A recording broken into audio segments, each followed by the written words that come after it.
think that the creator, one of the exciting things about it is, well, you get to create. You know, it sounds a bit self-evident, but you get to create lots of different things, and it's a special sort of person that can produce endless ideas, and so that in itself is that's a very exciting thing to do. I think one has to recognise that with it, you know, come certain problems, one of the problems is, of course, that you can have lots of ideas, but maybe only one or two of lots, you know, have really got any real substance. But in order to have the brilliant idea, you've got to mine lots of ideas to find the brilliant one.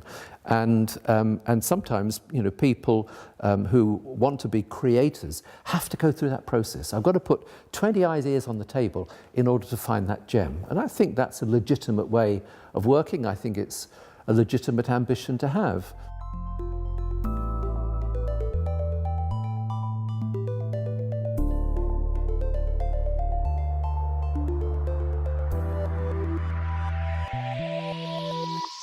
I think one has to be very careful that you don't end up creating the wrong thing. I mean, that's clearly the risk. I worked with a man who is probably the most creative individual I've ever met in my life. He wasn't a designer. He was a businessman, and whenever we did design reviews, he was always there. He was part of the board. And he would come up with loads of ideas. He was extraordinary.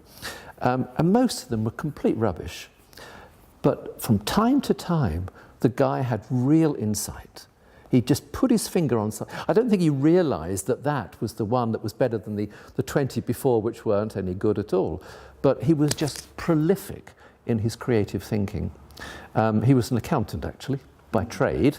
He wasn't, that's not what his job was, but that's what he was by trade.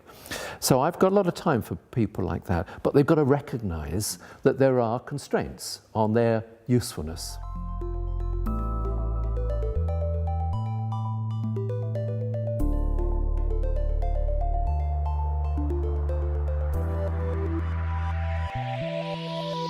If you have a creative leader and you don't allow people in your team to be equally creative, then you'll have no team.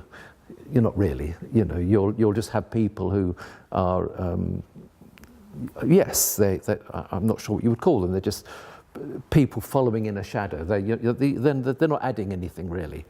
I think that if you are a creative leader, I think one of the great skills that you should have is to be able to use that creativity to bring out the creativity in other people, because they've got minds of their own too.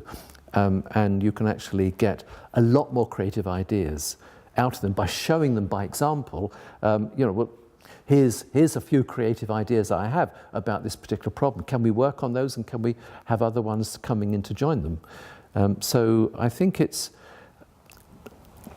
you have to accept that if you want to be a creator and just a creator, the chances are you're not going to be sitting in a corporate environment to do that. I think that's probably the case. If, on the other hand, you are naturally creative and you want to work in a corporate environment, then you've got to accept the discipline of bringing other people along with you and to tap their creative thinking as well. So you're looking for people perhaps who are not quite mirror images of you, but you know, who show signs of this sort of creative urge.